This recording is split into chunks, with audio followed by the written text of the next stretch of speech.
Gentlemen, it is your commish back from vacation, took last week off. It is week 8. Everything is so important now. We're almost halfway through the season. We are pretty much halfway through the season. I'm your host, the commish for LEGTV. And yes, like I said, week 8 is BYE-MAGEDDON. So many teams are on bye. So many players are not playing this week. So many people are hitting the waiver wire to try to patchwork their roster, like me. And also some big trades happen. I was trying to take a vacation, not have to do any of this stuff. And then all of a sudden, Barris accepts a trade, trading over Kenneth Gainwell over to Adam Barris in exchange for Zach Ertz at tight end. And then the big trade was Turd Ferguson from Mick Barton, getting that from Austin Stoll in exchange for Javonte Williams, one of the top running backs in the league, which I was sternly against, but it didn't really matter because Austin lost. So there's that. But yes, a lot of shakeups going on. Some winless teams finally got some wins. Some big scores happened. We had 2 teams that scored over 220 points. Let's check that scoreboard. Here's the first matchup, barely getting a win. Pukamon 154-145, despite Travis Hunter, the cheat code, finally showing up, scoring 27 points. But George Kittle put up a goose egg for Anu. It was all Anu Brown and Chris Olave, or Amon-Ra St. Brown and Chris Olave, and of course Dak Prescott, the second overall quarterback in fantasy. Big win for the number 1 overall team working for Mahomes. Jamar Chase 43 and Patrick Mahomes 36. It's like the good old days. He did lose Darren Waller, but Barris beats Joe. Joe still 1-6 with a single win. Not a lot of production from Achane or Mayfield, unfortunately for Joe. Nickel to nickel. Here's the big win over Austin Stoll, 180-138, thanks to CeeDee Lamb coming back and Jalen Hurts putting up his best game yet. And man, I love Scattaboo. 18 points there. Jackson Smith and Jigba with 30 for Austin. Fields of Gold again goes down to Dahlgren with 223 points. His running backs combined for 47. McBride had 29. Aaron Rodgers with 31 and Keenan Allen with 30. Are you kidding me? That's insane. What a win for Dahlgren. Another big output. Jabel sold 231 points against Rocky Bishop. Gets finally his first win thanks to Herbert with 40, McCaffrey with 41. A.J. Brown finally showed up there despite Devontae Adams having a big game. And Mick could not pull off the comeback win despite Gibbs putting up 38 on Monday night and Warren and Ferguson, newly acquired, having a good game. But it was just too much for Jonathan Taylor, one of the best players in fantasy. 34 points, 23 for Rashee Rice, who also returned to the field for the Kansas City Chiefs. Woo! What a crazy week we had in week 7, and week 8 is going to be even more crazy. And to run down the scores or the games of this week, we're going to bring in a special guest. Let's go to this week's Owner Spotlight.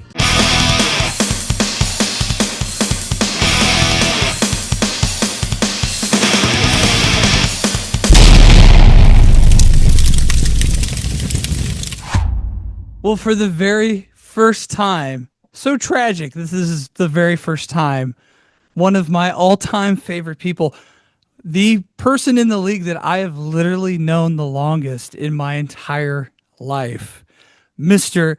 Jabel Soul. Welcome to the show, sir. Well, hello. It's great to be on. I figured I should bring some beauty and some charisma to the show before we get canceled. So yes, I agree. And just to kind of give a background, Jabel, how long have we known each other? Or do you remember how old we were when we met? The first time I saw you, I think we were in 6th grade at the Haybig soccer field, and you were wearing your shit kickers. And I remember being like, who is this giant kid with those weird-ass boots just booting the ball? And then we wound up going to church together, and the rest was history. Oh, it is. It is. And I am so glad that this league has brought you back into the fold. And the show aside, I truly mean this. Like, I'm glad I get to interact with you more, and hopefully we get to interact more just instead of just fantasy football, because I do miss you dearly, dear friend. I do. Yeah, life happens and It does. time flies, but It does. And hey, you came off a huge, huge win. Right now, setting the highest point total for the 2025 season. Tell me, how does it feel finally getting your first dub and just absolutely trouncing with over a 100-point win, scoring 231 points? it felt pretty good because it's kind of like what I figured I should be doing every week since we started, but that hasn't been the case. But to see everybody kind of popping off, and I think this might be the third year in a row now that I have had my big game against Plow. And Makes it I so much really better. enjoy eating Plow because he never has anything nice to say about my team when he talks about it. So it feels That's right. Yes. I love it. Give it back to him. I love it. Yes. So tell me, we in the text chain, I mean, the big kind of story was AJ Brown, one of the biggest flops this year. I mean, pretty much everyone on the Eagles. AJ Brown finally came through. What was that? What was that motivational talk like to get him to produce for your team? well. I had to pull out the contract and show him the fine print that says that if he doesn't show up and put up, he's getting traded back to the Titans. So yeah, That's enough to about as motivate bad as anyone. it gets. I mean, the only thing worse is the Browns, right? And just look at Joe Flacco. It turns out everyone on that team's great. They're just the problem. Absolutely. The factory of sadness that is the Cleveland Browns Stadium. So, Jabel, before I'm sure you're familiar with the show format a little bit, hopefully. Before we do the rundown, I'm going to ask your opinion. We're going to go down each game this week. You got a big game coming up. Every game pretty much is a must win for you for the rest of the year out to get to the playoffs. So it's a must win. What are your chances? How do you feel about sneaking into that sixth, possibly fifth spot in the playoffs? Because it's happened. It happened last year. I mean, and it also happens opposite last year to where at this point, I think I had won all but one game and I still didn't make the playoffs. Yep. So I'm hoping it's like reversed where my team sucked at first. They're all supposed to be good.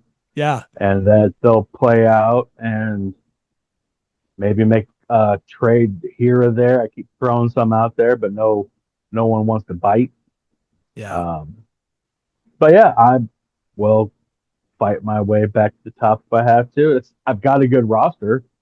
It just they don't play very well so far. Yes, and we will get to that match this week. A very important game. All right, you ready to go through the matchups this week and get your insight, your expertise? Let's do this.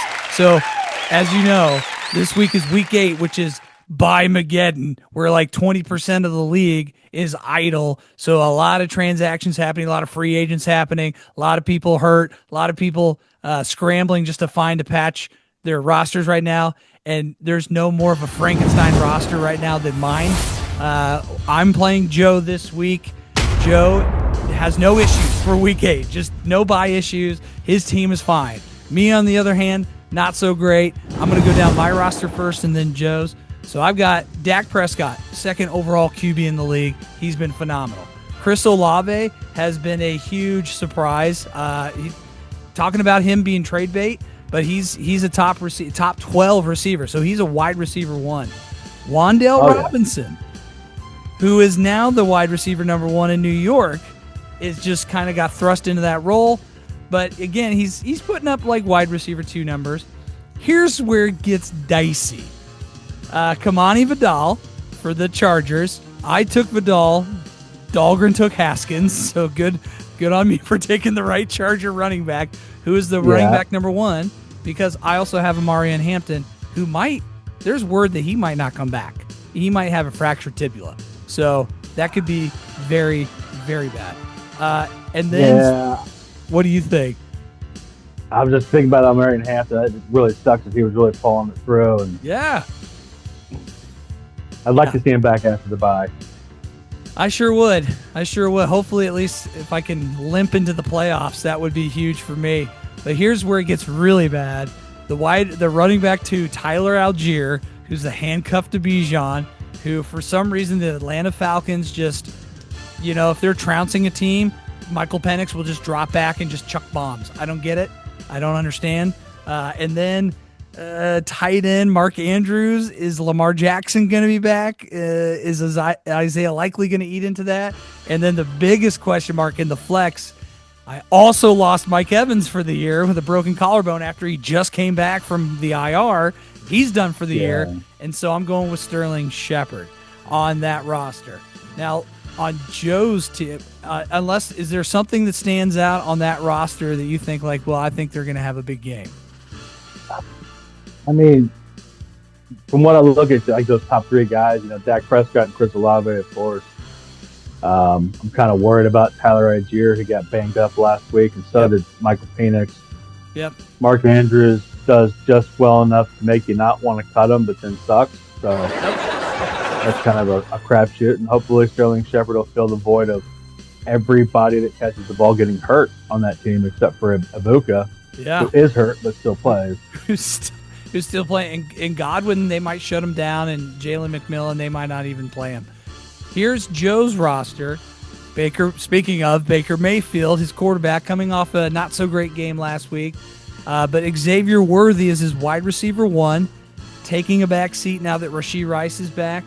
Nico Collins is a question mark. He's banged up a little bit, and he's got a concussion, and he got a concussion Monday night. So he lost a day.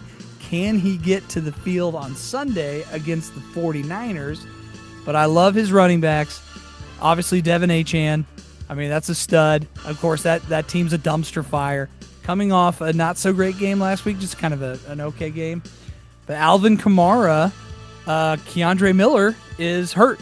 And now Kamara's just like, hey, you guys don't want me to be here? You want to trade me away? Well, I'm all you got. So he's thrusted right back into that role. Keandre Miller's no longer threatening him. But I really like Joe's tight end and flex play. He's going with Harold Fannin Jr.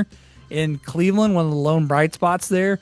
And Rico Dowdle, who is in a timeshare with Chuba now that Chuba's healthy. For whatever reason, Carolina's just like, yep, we'll just split it 50-50. We don't care. You do this drive, you do this drive. And it's maddening because I'm a Chuba owner in another league, and it's very frustrating because Rico was awesome. Jable Soul, who wins this game? The Frankenstein roster of myself, or does Joe cruise and beat the living snot out of me? I mean, when I went down through it, like the Bipocalypse definitely hits you hard without Amon St. Brown and Kieran Williams. Yeah. I think that if you want a chance to win, you need Rico Dowdle to just bust out and Nico Collins to just keep doing Houston Texans things. Yes. And if that happens, then you got a chance. But I think Joe's got it on this one, but he's not really affected by the buys. I mean, David Montgomery, who's good, but yeah. I mean, you've got like the number 2 and the number 2 receiver and number 5 running back just chilling on your bench.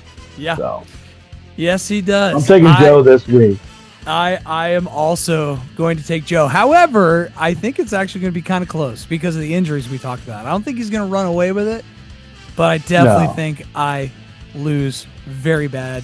It's going to come down to Monday night. I'm going to be like waiting on a defensive player to just like get 3 tackles, and it doesn't happen. Yeah, I feel like if you see Nico go off for like 30, you're probably done. Oh, yeah. Like I said, those are the 2 weak spots I see in his team that could go backwards. Yeah, just hoping for that concussion. Yeah. Just hoping for that concussion. It's a terrible thing to say.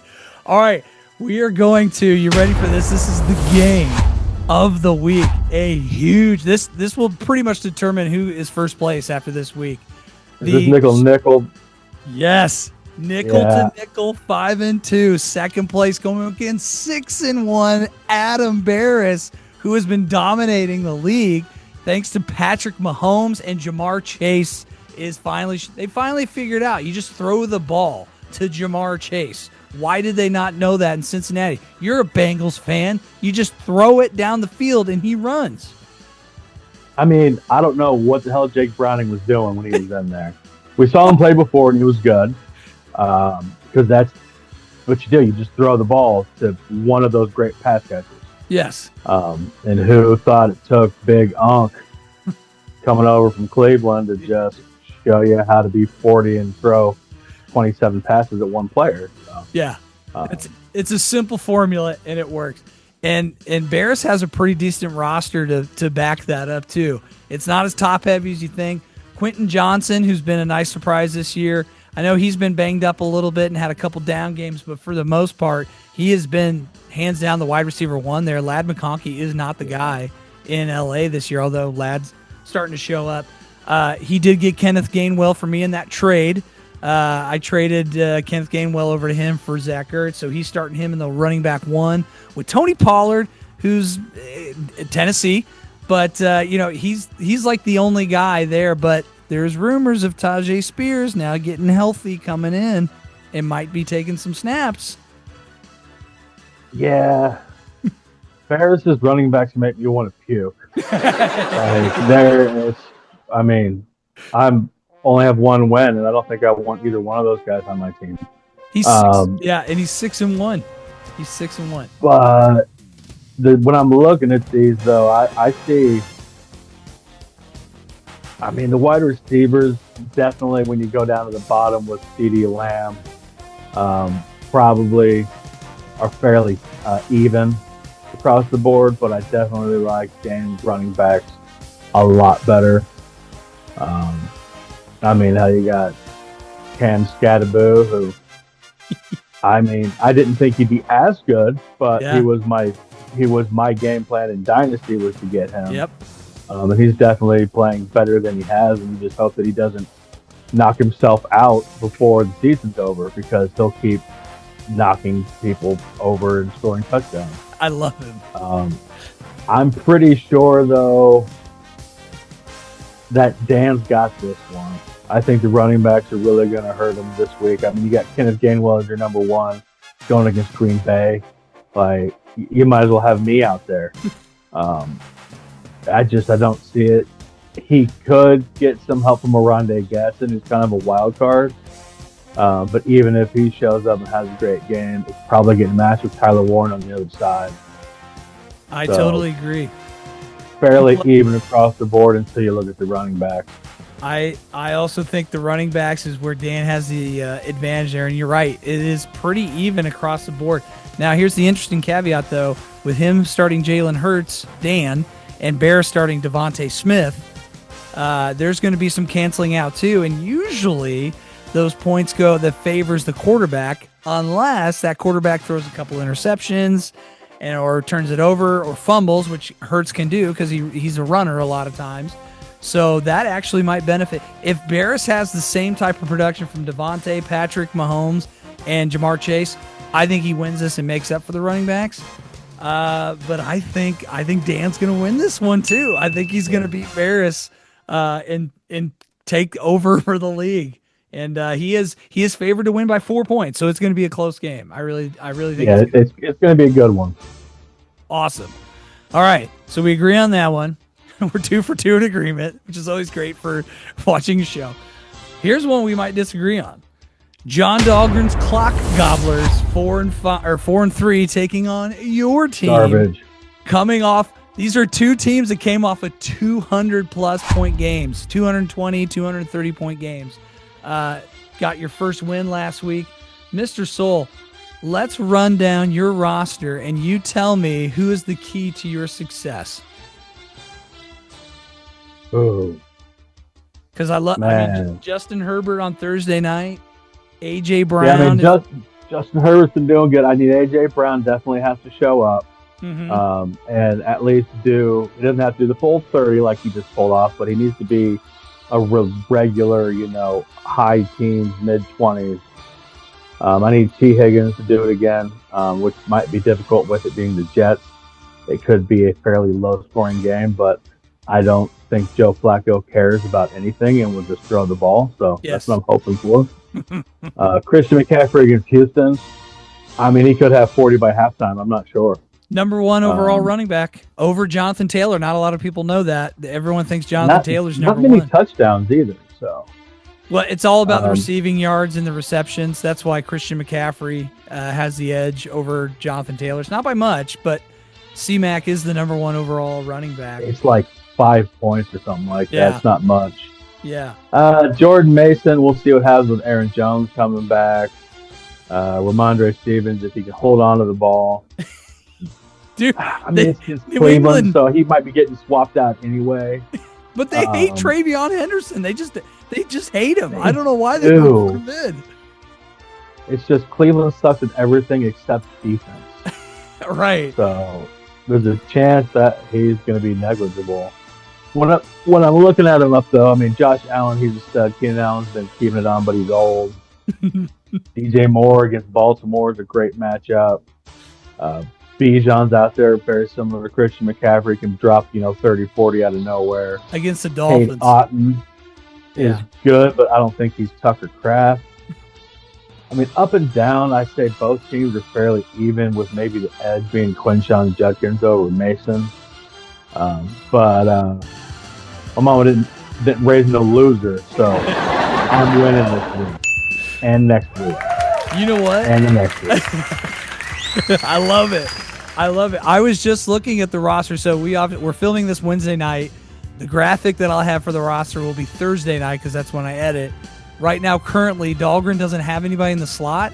He doesn't really have a lot of options in that slot. I mean, is he going to put in Hassan Haskins or Brian Robinson Jr., two guys that aren't going to touch the ball? I mean, that could be a big deal and give you the swing advantage there and keep that 150 to 137 projection.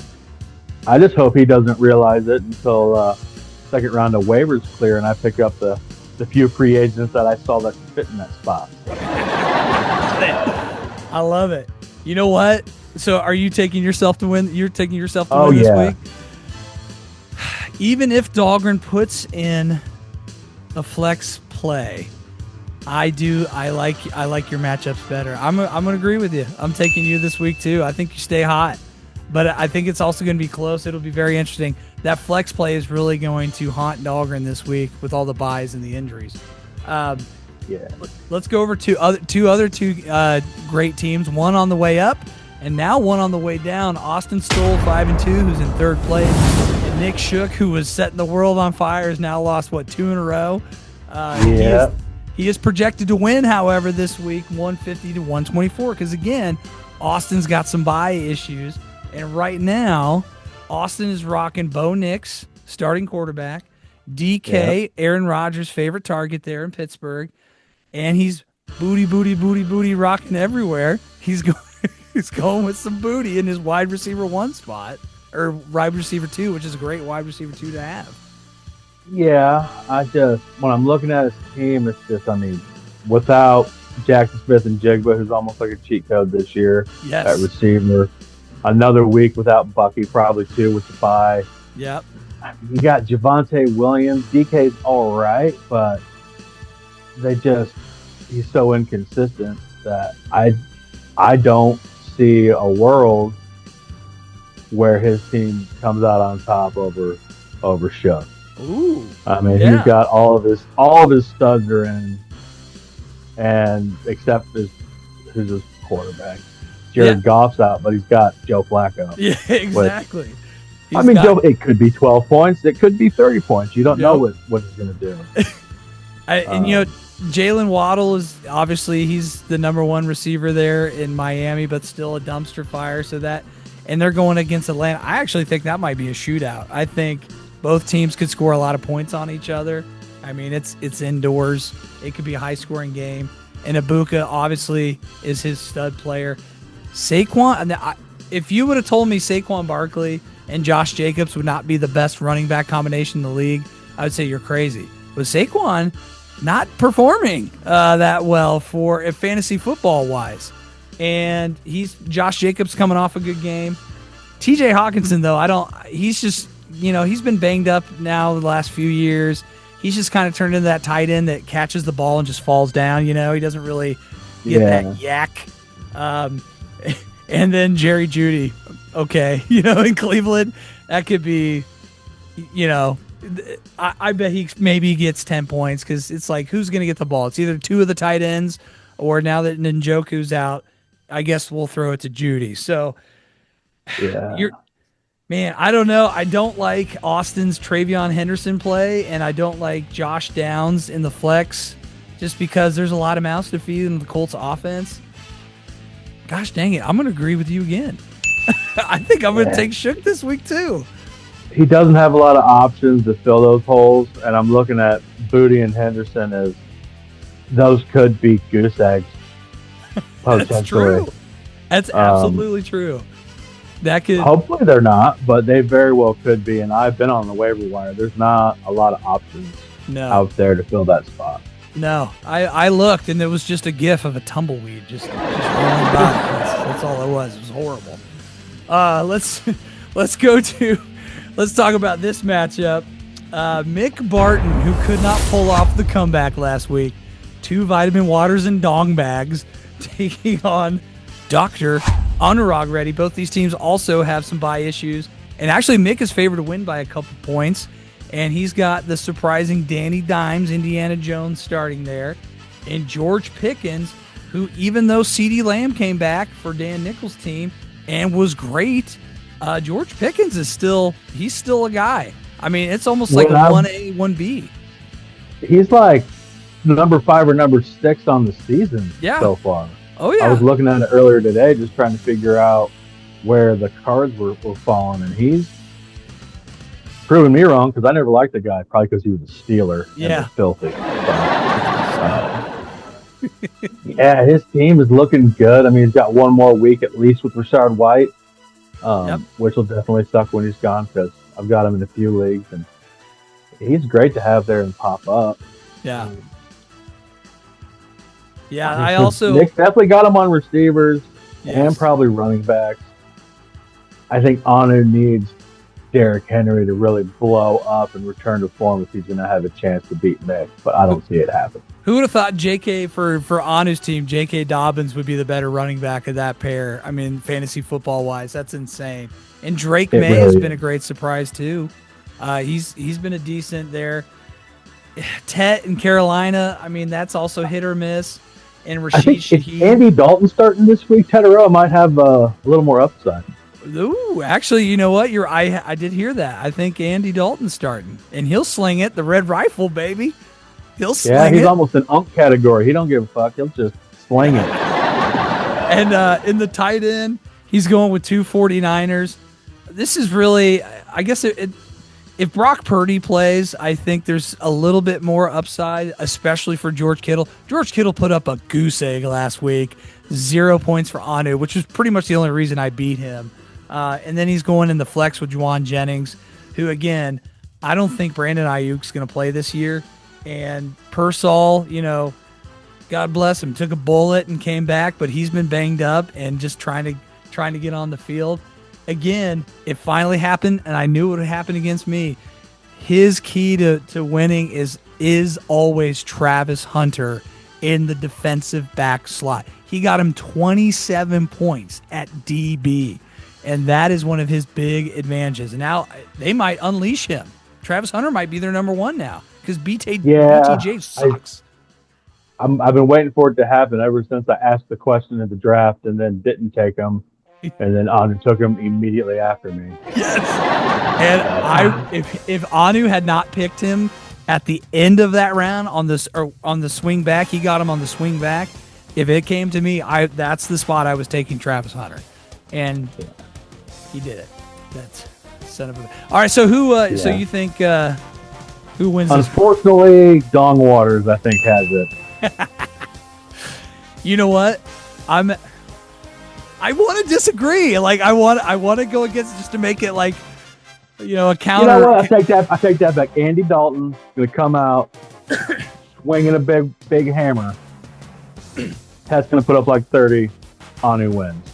Yeah, all right. Okay, I'll take Mick. You from take the bottom of the barrel. There'll be a new 12th place after this week, and it's gonna be Mick. I love it. I love it. Teams that were winless are starting to get some wins. This is great. All right, let's go to the final matchup.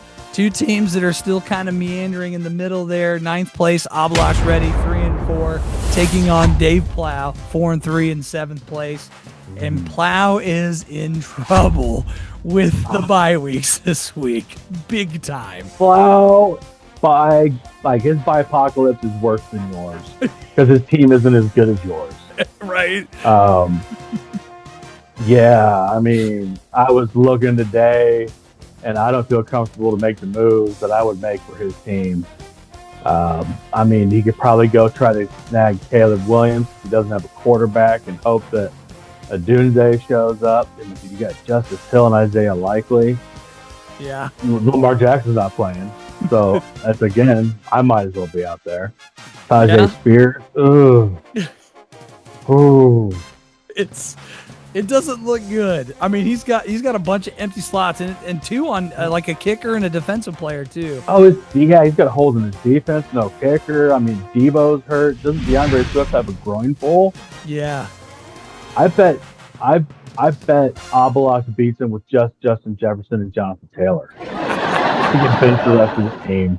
Defense too. Yeah, I mean, I can't even really make a real prediction at this point because right now there's nobody plugged in those holes for Plowd. But, you know, Obby's got CJ Stroud, who's been kind of disappointing. Michael Pittman, he's kind of boom or bust. It just really depends on, like, is Tyler Warren the guy or is, you know, Alex Pierce the guy? Like, they just spread it around in the Indy offense, which is crazy. I never saw that coming, but like you said, Justin Jefferson, that's all you need. And Jonathan freaking Taylor, who is making a campaign to win MVP. I think he could win MVP this year. If not, I mean, at the bare minimum, he's going to be Offensive Player of the Year if he keeps this up. And Breece Hall, kind of a good play against Cincinnati. I mean, that might be a good play there. But he also got Rashee Rice in the flex. Yeah. That was the last piece Rashee Rice. Yeah, I don't see a world where he can pull this out. It'd be a miracle. How about this? How many points will Abalash win by? Over under 50? 75? 100? He's going to win by at least 90 points. I was going to say like 80. I was going to say like 80 points. I think he trubs him by 80 points. Obviously, with all the missing parts, it's a 145 to 81 projection in favor of Abby. But yeah, I mean, I have no choice but to agree with you on this one because I hope I'm wrong because I hate that feeling when my team sucks that bad where you don't even open the app for an entire week. And I don't wish that anyway. It could happen. It's true. That's very true. Well, there is the rundown for week 8. Can you believe it? We're already week 8. That means next week is one of my favorite things to do is the Halloween episode where I bring Mick on and we do the mid-season grades. I love doing that. So Jabel, give me a bold prediction. It could be for yourself. It could be for the rest of the league. Who's the team you're most scared of, and where do you see yourself ending up by this time at the end of December? The team I am most scared of is probably Dan. Yeah. Dan also, he likes players that I like. Yeah. It's just the ones that he drafted are playing better than the ones that I drafted. So he's doing well, and I like his players. But his team's not good enough to beat me in the end because I'm going to win the entire thing. From the I love it. Call your shot. That's the boldest prediction. That's the hottest take we've ever had on this show. A 1-6 team to come back and win it. That would be an amazing story. Hey, I'm pulling for you as long as I'm not in the playoffs. I'm pulling for you. I'll come for you. I love it. Jabel, I am so glad that you came on to do this. I really am. It's been too long. I look forward to hopefully having you on again. And, bro, we got to hang out. We definitely do. Let's do it. Let's go do karaoke. Definitely. Let's do karaoke. I love it. I that was so much fun at the draft, having you there doing karaoke. Just do it, man, doing Ball of Confusion. That was awesome. I loved it. I made the mistake of going to another karaoke bar afterwards, and I was pretty hungover the next day. That's what I heard. Oh, that's what I heard. Well, on behalf of myself, Mr. Soul, thank you for being on this week's LEGTV episode. Thank you for watching, everyone. Be sure to like and subscribe. I hate saying that. It's so crazy. I really do. I hate it when people say it. It's just a joke now. But thank you for watching our silly little football show. And hope you all have a really nice week. We'll see you next week on the Halloween episode. Until next time. Until next time.